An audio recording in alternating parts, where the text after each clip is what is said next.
Hello. Hello, everybody. Thank you for joining us for our further challenges for China's role in the world. I'm Jody Schneider. I'm the FCC president. Continue eating. We're going to start a little early because our speaker has a lot had to go through, and he wanted to leave plenty of time for Q&A at the end. So please continue your lunches. Before I introduce our speaker, I wanted to tell you about a few upcoming events. Tomorrow morning, we're reprising our breakfast briefing series on covering the protests. This is going to be on, we're calling it From Water Cannons to the Face Mask Ban, dealing with increased risk at the protests. It'll be a training session at breakfast with Sharon Fast from HKU and Steve O'Steven, a risk expert who works for the Wall Street Journal. And that is open to everyone, both guests, members, and all media. So please encourage colleagues to sign up if they are doing any kind of coverage of the protests, because it's important that they stay safe. On Wednesday, we have also tomorrow at lunch, we have a panel on responsible tourism, how to be more green when you travel. There's still space available. And on Thursday, we have a luncheon panel. I think there's a little bit of space available, but if you're interested, you should book very soon because it's almost sold out. It's with Regina Ip, Tara Joseph, and Charles Mock on foreign interference in Hong Kong affairs or welcome support for democracy, a panel discussion on the U.S. Congress's Hong Kong Human Rights and Democracy Act, which, as many of you know, is pending in the U.S. Congress. But now to our speaker. We're very lucky to have with us David Shambaugh, who's the director of the China Policy Program at the Elliott School of International Affairs at George Washington University, and he's going to speak to us on further challenges for China's role in the world. He's going to discuss the challenges Beijing faces on regional, global, economic, and institutional fronts. He is the Gaston Segura Professor of Asian Studies, Political Science and International Affairs, and, as I noted, Director of the China Policy Program at George Washington University in Washington, D.C. As an aside, he and I are both Washington Nationals fans, and if you want to, you could join us. I'm going to try to get him to join me for breakfast baseball tomorrow because the World Series starts in Washington. Yes, so be there. Oh, it actually starts, I think, in Houston. We're playing the Astros. But anyways, just an aside, if anybody's interested, it will be on our TVs. Also, Professor Shambaugh has published more than 30 books, including most recently China's Future and the China Reader, Rising Power. And his next book, China and the World, will be published in December by Oxford University Press. And there's flyers with publication details in the front if you're interested. I give you Professor Shambaugh.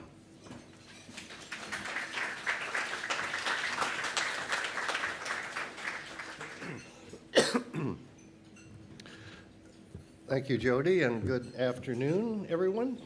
Sorry to interrupt your meal, but please obviously continue. Don't let me disturb you in that regard. But I want to begin by thanking you, Jody, and Kinming and the board at the FCC for inviting me back to speak here.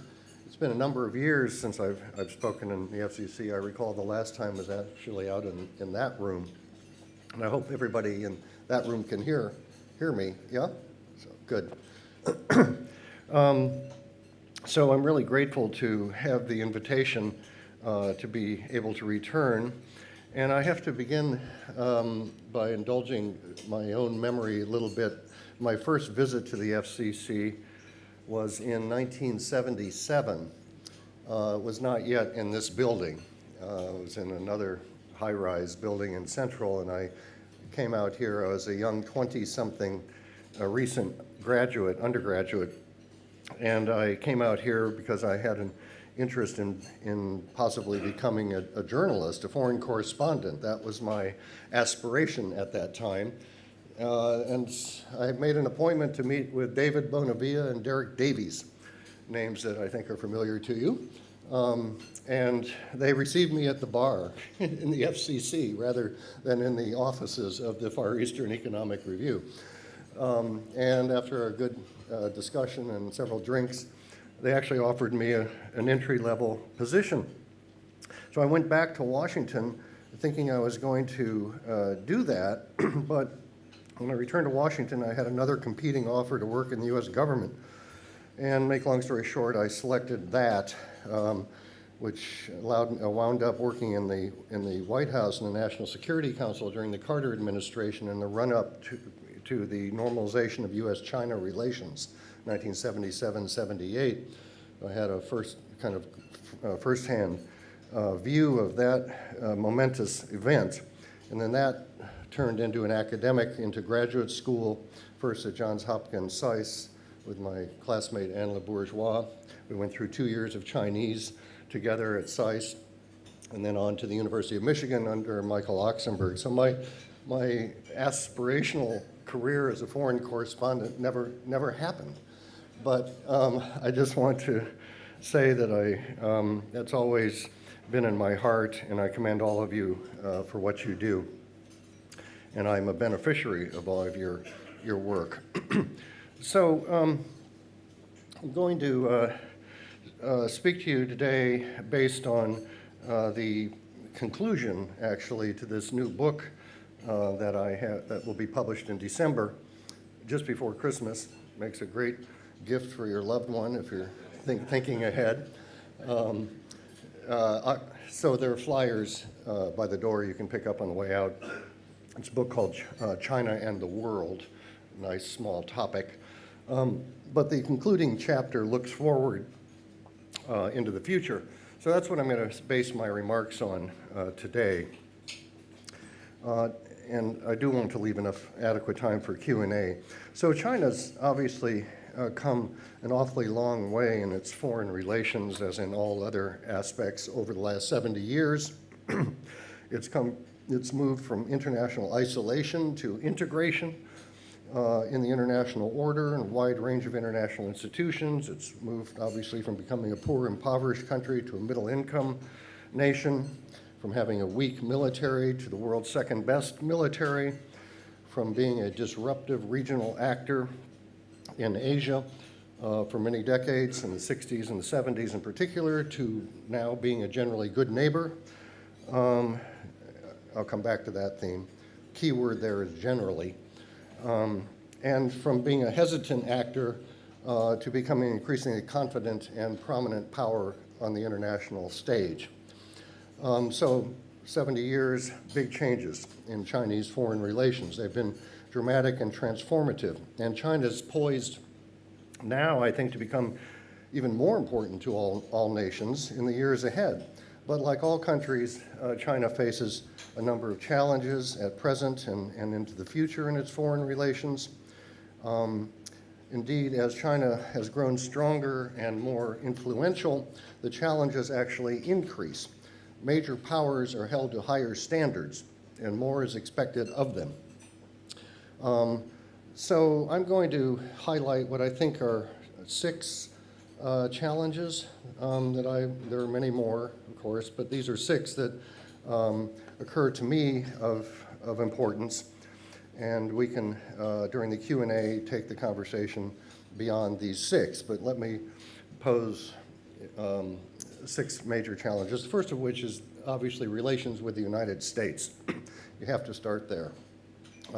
For China, no single relationship is more important than that with the United States. The United States is absolutely fundamental to many of elements vital to China's future, to economic growth, to technological innovation, to education of its young people, to China's relationship with and aspirations towards Taiwan, even to a far lesser degree, Hong Kong, to China's national security all around its borders, particularly in the Western Pacific, and to other parts of the world, most notably the Western Hemisphere, where China's presence has also grown dramatically. So in all of these and other areas, for Beijing, the road runs through Washington, and China has to get its relationship with Washington as right as possible in order to facilitate those other goals in its foreign relations.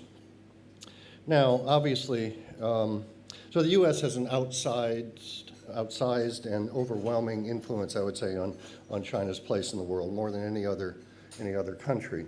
And unfortunately for China, indeed for the United States, the relationship between the U.S. and China has deteriorated dramatically in recent years. We're all familiar with that. There are no shortage of friction points, divergencies, opposing positions, trade wars, accusations, mistrust very high. The relationship is now what I would describe as being comprehensively competitive. In fact, I'll add another adjective to that, indefinitely comprehensively competitive. There has been a gradual, in the United States, there has been a gradual, fundamental, qualitative change in the way Americans of many professions view China in recent years. It has not happened overnight. It did not happen as a result of Trump. It has been growing for several years, and there has been a fundamental sea change, in my view, in the way the U.S. views China and deals with China. And you're seeing many of the manifestations during the Trump administration of that sea change. And nowadays, I would argue, even though cooperation and competition have always kind of coexisted in the U.S. China relationship, the cooperative element had long been the dominant element, and the competitive element was secondary. Now that's flipped. The competitive element is by far predominant. Cooperation has shrunk dramatically. It hasn't disappeared, but it shrunk dramatically. So the competition extends, in my view, across all functional domains: economics, diplomacy, military security domain, technological domain, political domain, civil society domain, journalism domain, education and research domain, regional Indo-Pacific domain, and increasingly global. The U.S.-China competition has gone global. Every region of the world. Space, cyberspace, the Arctic, the Antarctic, the U.S. and China are at each other. And that's the new normal. It's not an aberration. It's quite predictable. Some people would predict it's part of the Thucydides trap. That's part of it. I would say there is a structural element. But anyway, this is the new normal. And so the impact for both countries is rather profound. But for China, which is what this lecture is about, really, though, for both countries have to learn how to manage this competition. I want to be quite clear. When I use the word competition, I am not talking about containment. I am not talking about confrontation. Those are very different terms and very different phenomenon. Competition is exactly that. You compete. You compete for primacy. You compete for influence. You compete for position. You compete for allies and partners. So this is going to go on, as far as I am concerned, indefinitely for a very long time. It is the single most important factor in international relations in our lifetimes. And many other things will be affected by that. And other nations are going to be caught increasingly in this competition. And in some regions, such as Southeast Asia, they're really feeling the heat and feeling the pressure. No nation, I should immediately say, wants to choose between the U.S. and China. All nations, as far as I can tell, want to have good, beneficial relations with both. But the competitive dynamic could cause pressure on other countries to choose. Now, if the United States is wise in this competition, it will not force other countries into such a choice. And in the competition, I would say both countries bring different strengths and weaknesses to the competition. And you have to maybe think of it like a sports match with no end, okay? And no referees either. It's a constant ebb and flow in the game where each side scores tactical victories and suffers some setbacks, but with no final outcome to the contest. So this is going to be very protracted. And will kind of go on in this sort of low or medium intensity boil, unless there is a trigger incident in the military domain, an accident in the South China Sea, or elsewhere that could escalate into a more kinetic exchange between the two powers. I don't anticipate that, certainly don't want that, but it could happen. Recall the EP3 incident. Now, if such an accident did happen, and we know with the American so-called FONOPs, Freedom of Navigation operations, by both at sea and in the air, the Chinese are increasingly intercepting American planes and ships, and that could cause an accident. We've almost had a couple of them in recent months. Now, the difference between today and the Cold War is the United States and China have no conflict escalation agreements to limit escalation. They have some communications procedures, so-called hotlines, but we don't have, and this is a dangerous thing, we don't have the kind of broader agreements that would limit military escalation. I don't anticipate that. So you have to think of the U.S.-China relationship as more, not so kinetic, but nonetheless competitive. So that's the first major challenge I would identify for China. Second challenge, the rest of them are not necessarily in order, but the second one I would identify are relations with Russia for the Chinese. Presently, the relationship between China and Russia is at an all-time high. They both pronounce that it's the best in their history, and it's probably true. And if you think about their history, and one reason I mention this as a challenge for China, is that the long history between the two countries is one of difficulties, put it mildly. Wars, competition, suspicion, a lot of other elements of friction. So this period right now is an aberration historically between China and Russia. It's a good thing, the state of the relationship today, not just for those two countries, but indeed for the world. We should not wish that these two powers and giant neighbors are locked into antagonism. When they were, it was highly destabilizing to the Asia-Pacific region and to the world and to each of them. So from a broader perspective, it's not a bad thing. The relationship has come a long way. There are complementarities, you might say, in it. The economic dimension is not nearly as well developed as China's commercial relations with other powers and countries. Last year, 2018, the trade levels barely reached or came close to $100 billion. Well, that's not much compared to China's trade with Japan, South Korea, European Union, United States, or others, even ASEAN. But it's been growing rather rapidly. The diplomatic relationship, really close. And there is a high degree of coordination. In fact, they have renamed their strategic partnership at the last summit meeting, a strategic partnership of friendship and coordination, I think. But the word coordination is new. They've added that. And they have twice annual summits between Putin and Xi Jinping. Just before the last one, Xi Jinping actually proclaimed Putin to be, quote, his best and bosom friend, unquote. Xi Jinping is not known as an emotional kind of guy, so this was kind of startling.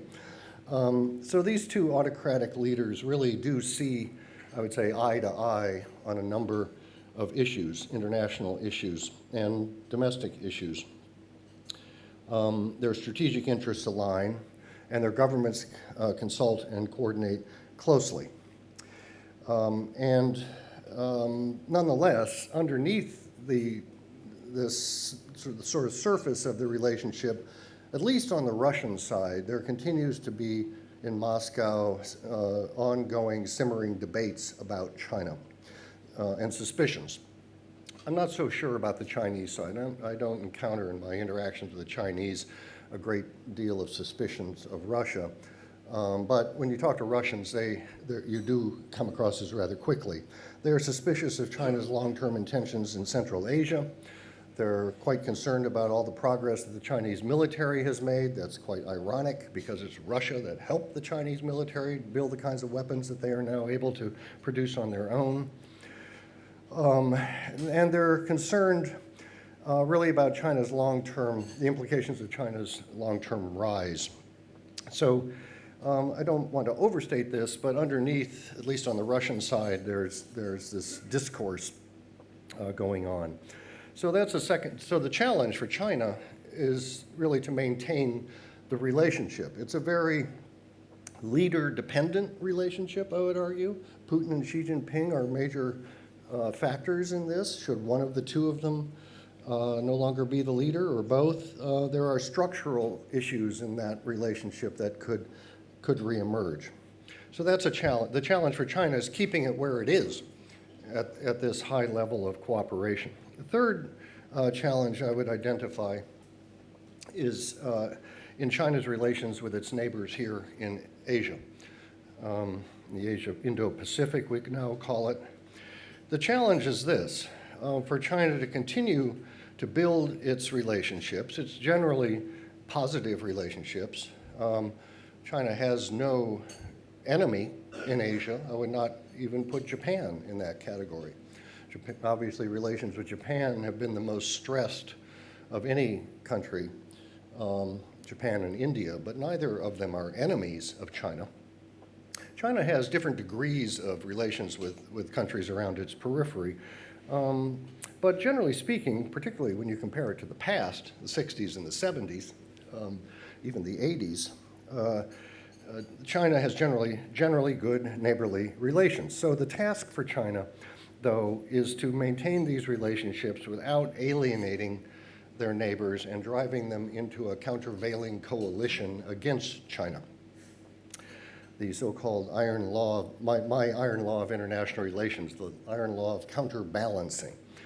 So let me explore that a little bit for you.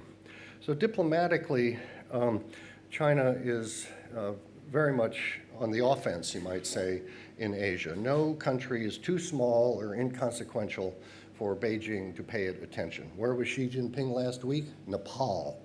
Where was he a few months ago? The South Pacific. So you have to say, diplomatically, they engage a lot of time and resources of their leadership and other institutions in their neighborhood relations. In fact, they had what they call a peripheral diplomacy work conference, the Zhoubian Waijiao Hui, a couple of years ago, and they have prioritized their own neighborhood as the most important for them. So they're investing a lot of resources and energy and money all around its periphery. When China's leaders meet with their neighbors and indeed countries in other parts of the world, economic largesse follows. Money is the most important tool in China's foreign policy toolbox, and they are using it to an unprecedented extent, showering other countries with aid and investment and trade. 130 some odd countries are now, China is their largest trading partner. So China is increasingly kind of the center of the regional diplomatic and economic network, but it's not it's far from being dominant. Even in Southeast Asia, which where I've been spending a lot of time in the last couple of years, and just finishing another book on that subject, in China and Southeast Asia. China's investment footprint is growing quickly, but it's not nearly as large as the European Union, Japan, and the United States. In fact, American investment alone in Southeast Asia is greater than Japan, South Korea, and China combined.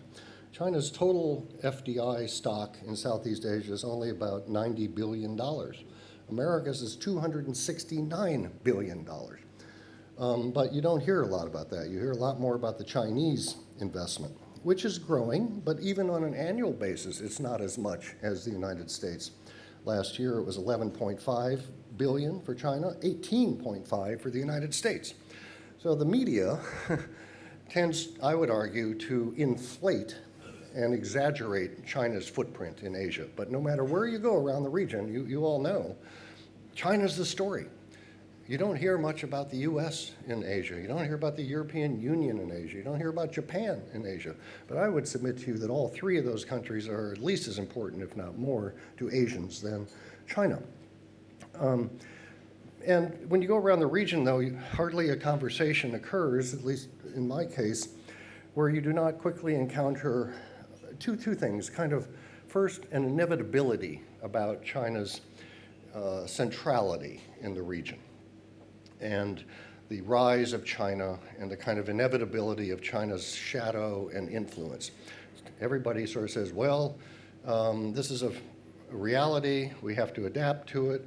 And then the next thing they'll say is we're not comfortable with it. There's a great deal of anxiety about China's rise. Different gradations, different degrees in different countries. But I can't think of many countries, including Cambodia, which is China's client state, that is fully embracing China. There's a high degree of ambivalence in every country in the region about China, for a number of reasons, which time really doesn't permit me to go into, but they're economic, they're diplomatic, they're military, they're South China Sea related when it comes to ASEAN, and increasing united front activities amongst the diaspora in the region. And indeed, when you look at public opinion polls done by Pew, for example, but others, of views of China in the Asia Pacific, they're very mixed. In fact, now, the most recent one came out 2 weeks ago, the majority of Asian countries have unfavorable views of China. A minority have favorable views, but they're mixed. They're not overwhelmingly positive, and they're not overwhelmingly negative, but they're kind of a combination of sweet and sour.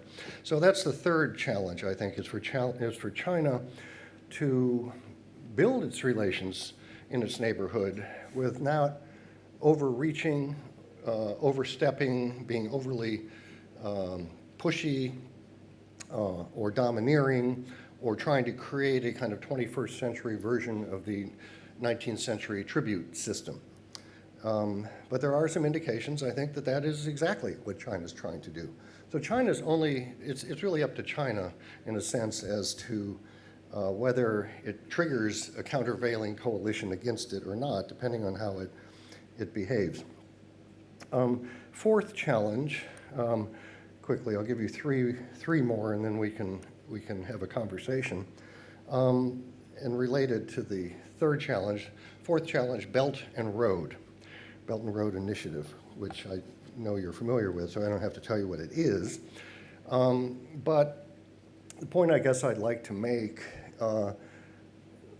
is two. One is that I think BRI is genuinely and generally welcomed by many countries. There's need for it. But secondly, we have seen since beginning in 2017, a number of recipient, or might say participant countries, not recipient countries, participant countries have begun to encounter difficulties with obviously burdensome terms of financing, which has become known as the debt trap diplomacy issue. Other countries have complained about the cost of certain projects. Exhibit A there, Malaysia, Mahathir, who's gotten the Chinese who froze, and then many projects that he inherited from Najib, and then got the Chinese to renegotiate. In fact, several of them, the East Coast Rail Link is now back on for half the price that it was originally agreed to. Other countries have complained about the sometimes poor quality of the infrastructure construction, particularly as compared to Japan's infrastructure. Others have complained about the inappropriateness of some of China's projects that were thrust on them, such as high-speed rail, when other more basic needs like electricity grids and water treatment systems and other things are more needed. Who needs high-speed rail when you don't have electricity? Others have complained about the exclusive use of Chinese laborers for projects with no or little employment of local workers in them. Yet others complain about the lack of ecological impact studies and the wanton damage done to local environments. Many countries have done this, but Myanmar comes to mind. And yet others have viewed the BRI as a barely disguised geostrategic power play to dominate the Eurasian continent and the Indian Ocean littoral. More than just the string of pearls. In fact, the so-called string of pearls, which we sort of scoffed at when it first became a popular concept a decade ago, well, it's a reality now. China has port access arrangements all along the Indian Ocean littoral to East Africa. Port access arrangements for the PLA Navy. So there have been a number of complaints in the last just 18 months to 2 years over BRI. At the last, so the question for China with regard to BRI is how it's going to deal with these kinds of complaints. Will it readjust, recalibrate? First of all, will it listen to the complaints? Will it take the complaints seriously and then make adjustments to its own policies? There's not a lot of evidence yet. There's some, they've renegotiated with Mahathir. They've done a little bit on the environmental side that they weren't doing previously, but it's not certain that they're going to fully accommodate those who are complaining. So, for example, Foreign Minister Wang Yi, just prior to the opening of the most recent Second Belt and Road Forum, at a big press conference, and said to the audience, quote, "Cooperate or stop criticizing," unquote. That's another attitude that the Chinese bring. So it remains to be seen, as I say, whether China recalibrates. If it does, then it will earn the respect of many other nations and international development institutions. If it does not, it will do considerable damage to China's reputation internationally, particularly amongst developing countries in the so-called global south. So the jury's not in on this. It's an open question. But I think it has enormous reputational implications for China as a global power and for its soft power. Okay, let me then move quickly to the last two challenges. In fact, the next one is exactly China's soft power. And then I will give you the sixth one. So, to be a major world power, a nation like China needs to possess and project soft power. Soft power is not bought, it is earned.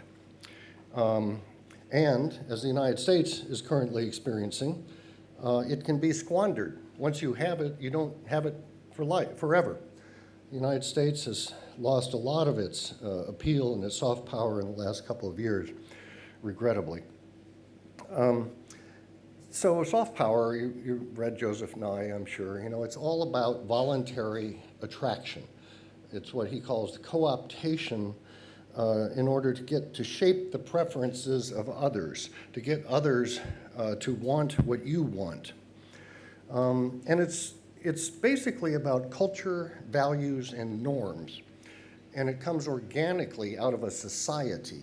It does not come from a government. Although if you read Nye, he does allow that political systems are an element of soft power. And he has admiration for democratic. He says democracies that's one of the elements of their soft power, their democratic systems. So you can think of soft power like a magnet where others are attracted to you through admiration. They admire you, they want to emulate you, they want to do things the way you do things. So then we have to ask, does China have soft power as defined in this manner? They're certainly aware of the concept of soft power. It goes back to the 17th Party Congress in 2007 when Hu Jintao first used the term Ran Shili in his address. That's the first time it ever became a kind of official concept. And since then, 12 years ago, they have been pouring billions into a whole range of external activities. Actually, they do not call these activities Ran Shili. What do they call them? They call them Waixuan, Da Waixuan, the great propaganda, overseas propaganda. Weishan, Y for outside, Shen for,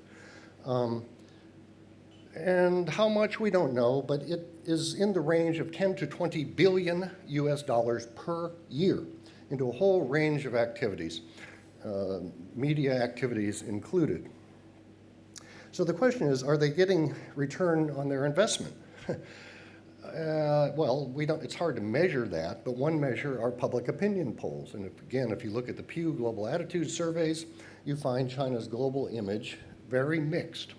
Higher in some places, lower in other places, but mixed on a global basis, under the 50% favorability threshold now, and declining.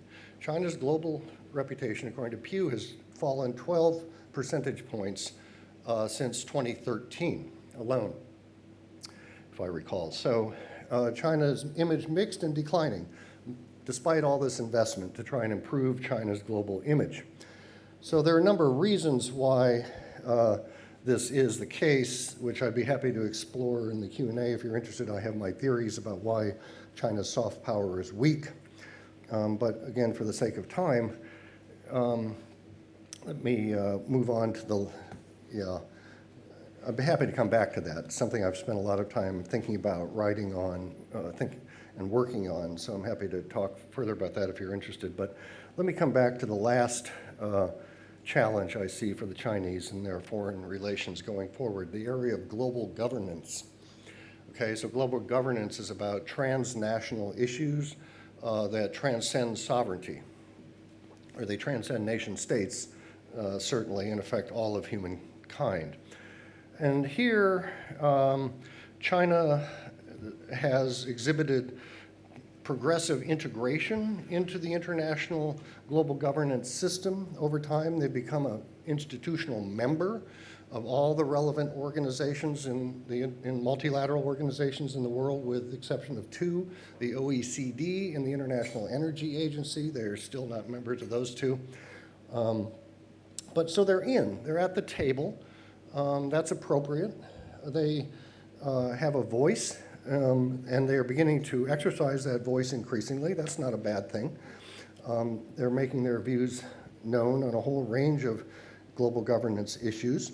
And they have really, compared to earlier years, really stepped up their game. It is fair to say that until really the last decade, and I would argue more since Xi Jinping came to power just 7 years ago, up to that time, China was very much a free rider, or a free rider and a selective multilateralist. It did some things, but there are a lot of things it didn't do.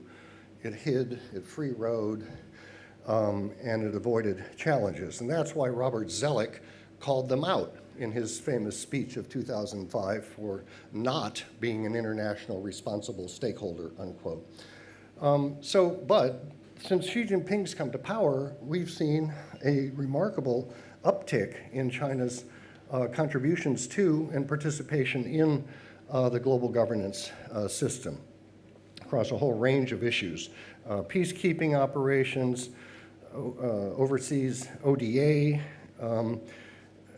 issues, and aid, and many, many areas that China had been very reluctant to contribute to previously.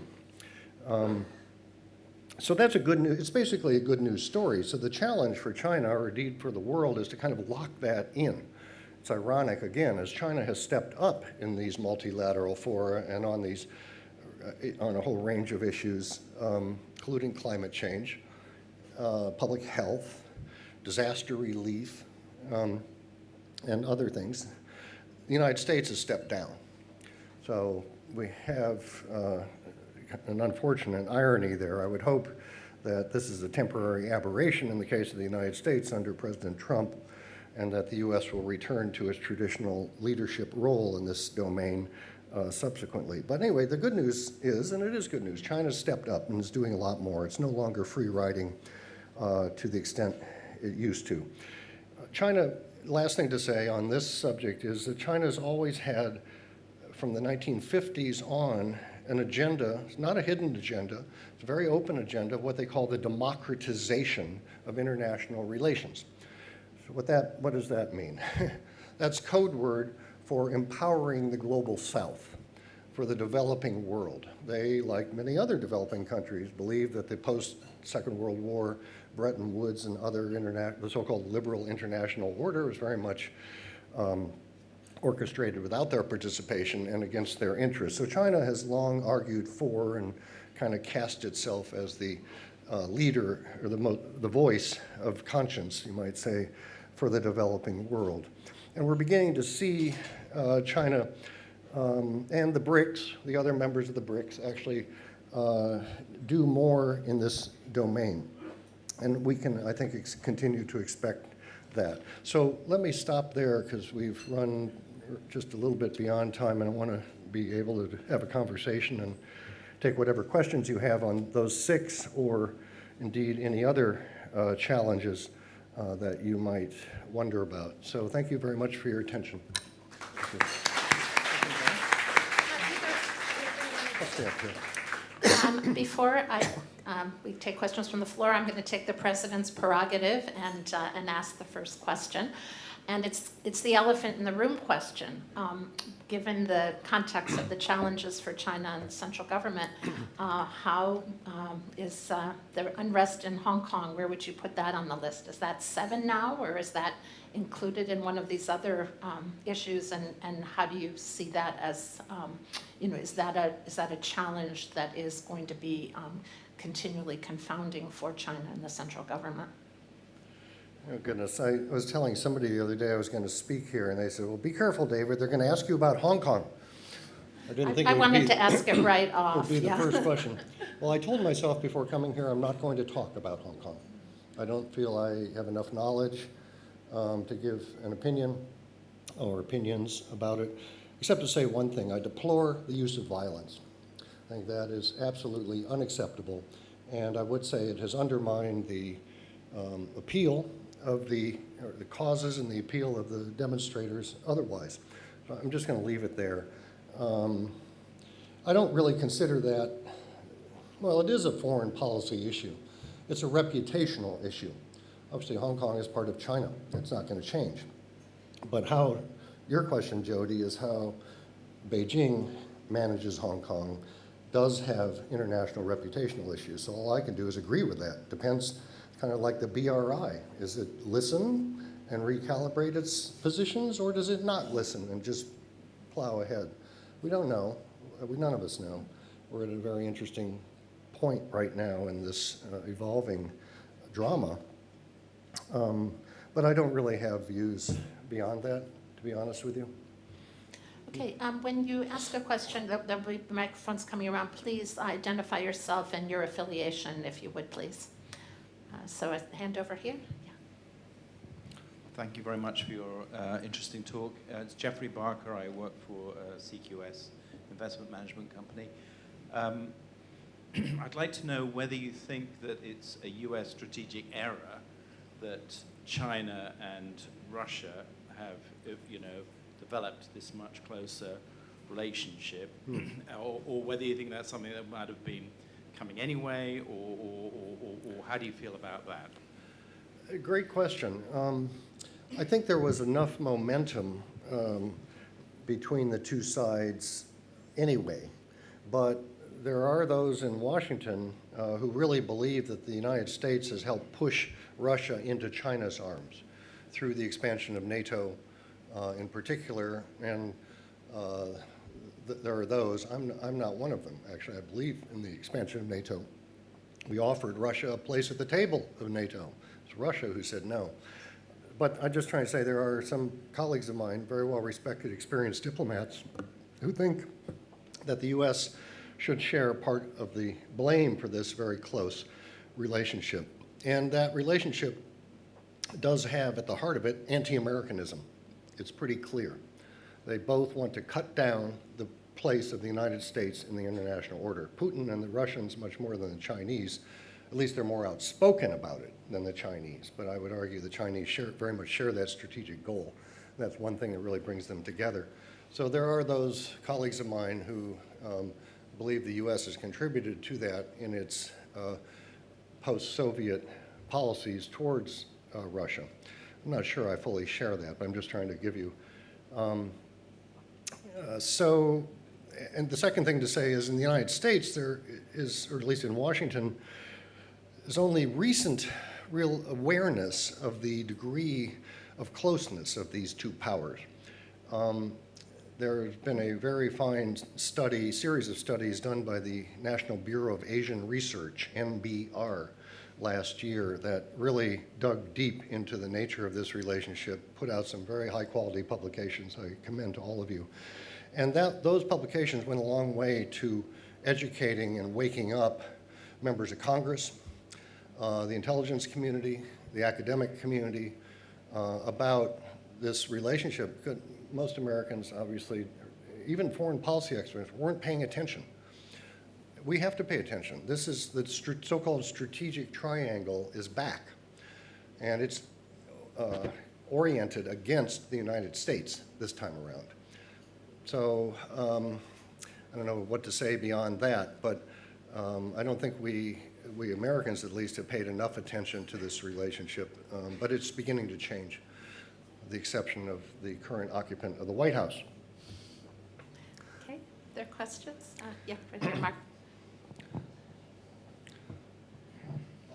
Mark Michelson, IMA Asia. David, thanks very much. I think I was the one who warned you about Hong Kong, but anyway, you mentioned empowering the global South, and you made a reference to BRICS, the Jim O'Neill concept that the Chinese have adopted. Mm-hmm. How important do you think that is? I mean, it's been a mixed picture so far. We've got the new development bank, Asia Infrastructure Investment Bank, and so on. How effective do you think those are in terms of pushing forward China's agenda and sort of reintegrating them with the rest of the world? Pluses and minuses. Great question, Mark. Not very is the answer. The BRICS is some people say, an acronym in search of a mission. And it's kind of true. How many years on now since they were formed, 10 or something? What have they accomplished? The new development bank you mentioned, well, it's hasn't been well funded, doesn't carry out many projects. But more deeply, the members of the BRICS are not on the same page, right? India and China in particular. Even, I would argue, well, Brazil and India, and Brazil and China to a certain extent. I don't have enough sense of South Africa's role in this group to have a view about that, but I've spent a fair amount of time in Brasilia talking to Brazilians, and I've spent a fair amount of time in Delhi talking to the Indians about the BRICS. Neither of those two countries are very enthusiastic, shall we say, and they both point to China as trying to overwhelm the organization, drive the agenda, and shape it in China, in Beijing's interests. Both of them have, both the Indians and the Brazilians have complained to me about that in my discussions with them. So, you know, China doesn't exactly support them or some of them for membership in the UN Security Council. China has stepped up its game in the UN in many ways, as I was mentioning, including funding. They're now the second largest funder of the UN, which they should be. They should be the second largest funder of everything because they are the second largest economy in the world. That's what I meant by free riding. But, you know, do they support UN Security Council reform? Do they want India on the Security Council, Germany on the Security Council, Brazil on the Security Council, Japan on the Security Council? No, or others.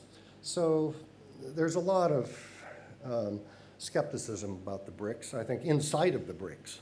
I haven't talked to Russians about it so much. And there's a lot of skepticism in the academic community about it. Okay, right here. Thank you very much. Enjoyed the talk. A key word that keeps coming up is Beijing's interest, long-term interest, and be it with BRICS, be it with Belt and Road. How would you, looking forward, identify Beijing's interest in the global world for the next kind of 15 years? Because I can't really paint a clear picture for myself. Is it economic dominance? What is it? Well, I would say for a major power, interests should be positive sum and not zero sum. Major powers have to think beyond themselves. They have to think about the global community. They have to not have a transactional view of diplomacy, which I would argue China has had and still does have. You know, for whatever transactional, for what I'm going to invest, I want to know what I'm going to get for my investment and when I'm going to get it. It's a very cost-benefit kind of calculation. China still thinks it's kind of like diplomats thinking like business people. That's not going to get them very far. They have to kind of grow out, I would say, of their own persona and define their national interests much more broadly. And their greatest challenge, I would argue, if there's been one theme running through my 6 challenges, it's reputational. It's the soft power element. And it has very much to do with how the degree to which China listens or doesn't listen. And if it listens, how does it take criticism? If you're a big power, you are going to get criticized. I can tell you, I'm an American. We get criticized all the time. And it comes with the territory. The question is not whether you're going to get criticized. The question is, what do you do with the criticism? Do you think about it? Do you engage the other side? Do you talk it through a little bit? Do you try and learn from the criticism and then make adjustments in your own policies? Or do you stay on autopilot and just ignore the criticism and plow ahead?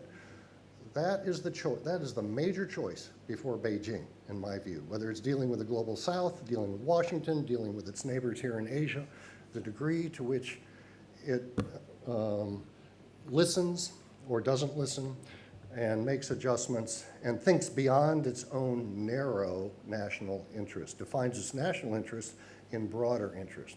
That's the big challenge ahead. Does that answer your question?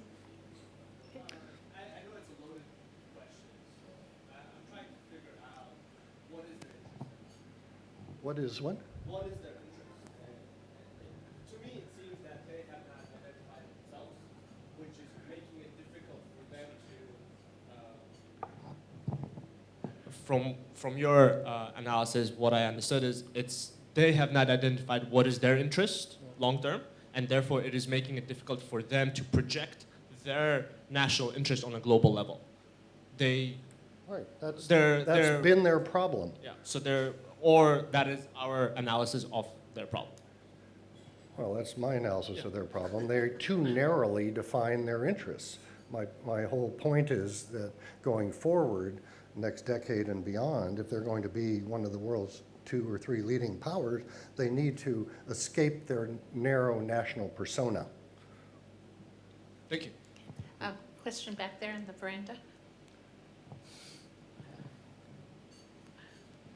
Thank you, Professor. I would like to...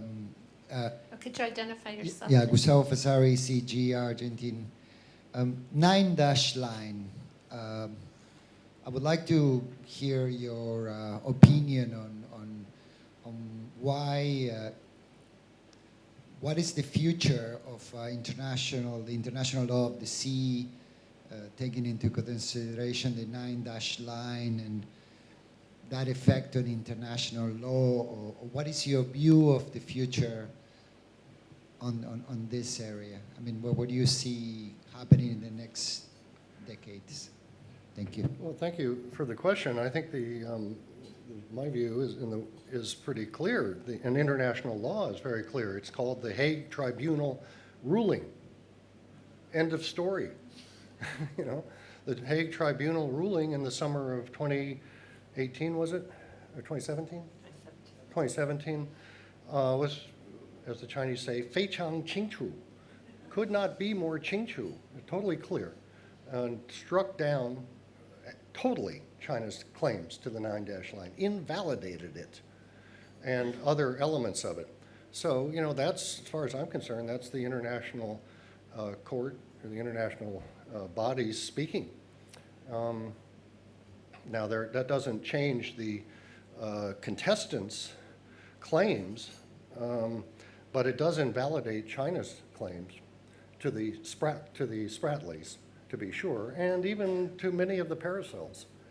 So that's not going to change facts on the water. China's going to continue to occupy, build, militarize these features. But your question is about the legal side of it. There's no question about the legal side of it, as far as I'm concerned. The only question is in Beijing, because they refuse to even enter into the tribunal's ruling. So, just a clarification. When you were talking about the position of China as a paradigm of developing countries. right. Well, here's a classic case of what I was just talking about reputation and how China responds to the international community. In this case, it's not just international public opinion. This is an international institution that took a ruling. What do? Ignore it. That's not going to help their global reputation as a responsible major power. That's a great example of what I'm talking about. Question over here. Thanks. Jeff Goldfarb. I'm a columnist with Reuters Breaking Views, and maybe more importantly, a proud alum of GW. So, Great. You noted that American anxiety about and antipathy toward China sort of predates Trump's ascension. But I do wonder what you think might change, if anything, about the relationship if there's a different occupant in the White House in 15 months. What could change it? I frankly don't think much could change it. I see the deterioration in American views of China, or the change in American views of China, as structural, systemic, and fundamental. It's not people dependent. Had Hillary Clinton won the election, you would be seeing the same rethinking that has gone on in the last 2 years in the U.S., and you would have seen some very similar policies. Whether a trade war, I don't know if she would have gone down that path, but you would have seen a much hardened, tougher set of policies towards China had she become the president. And once Trump leaves, whoever is the successor, you will continue to see toughened, hardened policies towards China. There has been a fundamental sea change in the United States. I cannot overemphasize that. It's not temporary. And it's been, in my view, constituency by constituency. This is a great example of how foreign policies are made in democracies, from the bottom up, constituencies. So many constituencies that used to buy into the so-called engagement paradigm with China, sincerely bought into it, for many years have progressively become disenchanted with China. The business community, the military security community, the academic community, the Congress, both Democrats and Republicans, NGOs, I don't know about the journalistic community. I'm not sure journalists really ever bought into this in that regard. But all these constituencies that used to try and work with, cooperate with, engage with China have become progressively alienated and disenchanted with China over the last 8 years, I would say. It's throughout the Obama administration, it went like that. Trump tapped into that sentiment in the campaign. Particularly, I didn't mention workers and the American heartland and the deindustrialization of the United States, but he tapped into that element. But his administration and the kinds of whole of government policies that they are putting in place against China across a whole range of areas reflects this bottom-up change in thinking about China. So I don't think it's temporary at all. I think it's going to stay. And so as I say, this is the new normal. The competition, friction, tension. The task, I have to also emphasize, is to manage that friction and those tensions and that competition. Competition is not the same thing as an adversarial relationship. China and the United States are not enemies yet. They are competitors. There's a big difference between the two. Competition can lead to confrontation. Confrontation can lead to very adversarial Cold War style relations, but we're not there yet, I would say. So the task is really to manage the competition. The Cold War was something like that, but different. So we'll have to see. This is new territory for both sides, but there's no going back to the harmonious, cooperative, engagement as far as the Americans are concerned. Chinese, if you listen to them, that's all they talk about. Hudzwa, Hudzwa, Hudzwa. We've got to cooperate, cooperate, cooperate. Well, that's a real mismatch. Chinese just, I don't know why they continue to speak this way, but if they don't understand the shift that has taken place in the United States, in my view. Their America watchers have really failed them. If I were China, I would be having a debate about who lost America.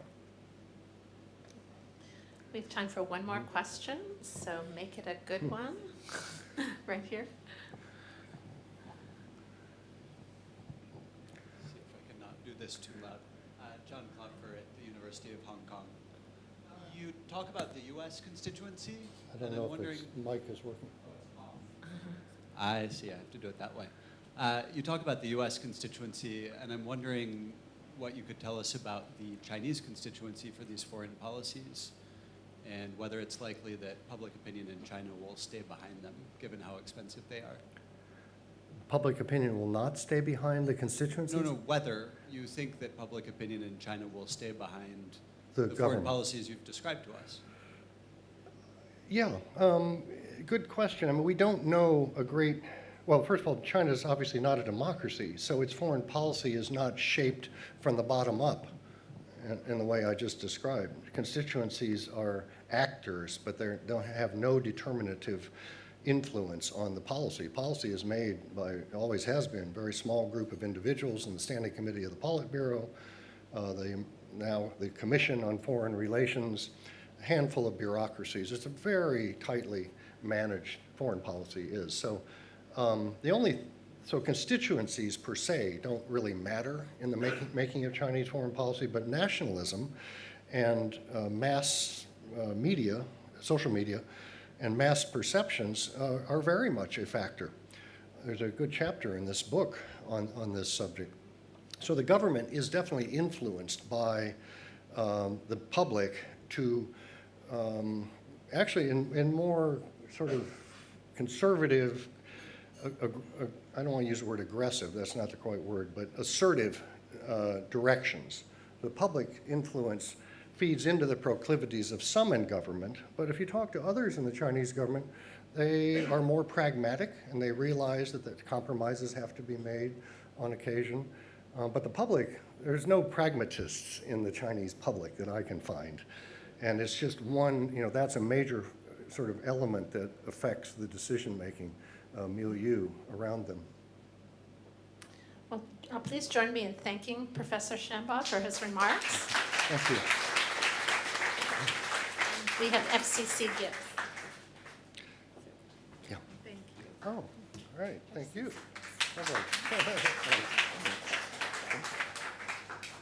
Thanks for coming. Nice to see you all.